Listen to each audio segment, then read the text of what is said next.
het komt wel wat meer uit. Ik heb, als je mijn vrouw van ik vlak bij huis een visje weer en nu zit ik hier. We hebben je betrapen. Dat maakt het niks uit. Waar ben je dan? Ik ben in Holland.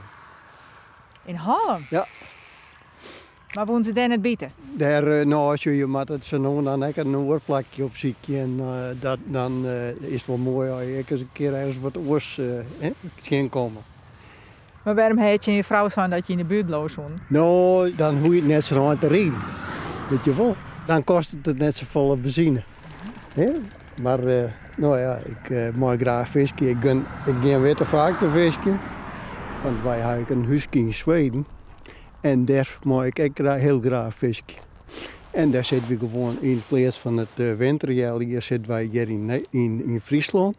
En in het zomerjaar hier, daar zitten wij altijd in Zweden. Aha. Van waar Zweden? Omdat het een heel rustig is. In Friesland is het ook rustig. Maar in Zweden is het nog rustiger. En de natuur die is hartstikke mooi. We hadden er een bootje, dus dan ben je weer op die grote meer aan het visje.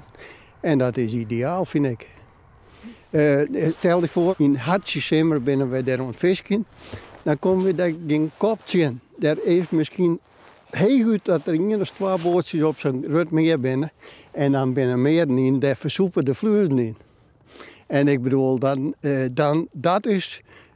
dat is rust. Want als je hier in Friesland in de zomer bent, dan denk ik net meer dat het rustig is als je op een meer kan varen of zo.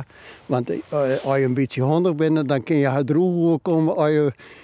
bij wijze van spreken, van bootje naar bootje. Ja, je zou in de winter dan vroeger dan die in de skors zetten. Maar zo kun je eigenlijk mooi over de Friese weer heen komen in de zomer. 'S Winters is je hier wel rustig genoeg, maar simmers is te druk. En daarom dat je simmers in Zweden zit. Ja. We zien je weer maar reis litten. Dank je.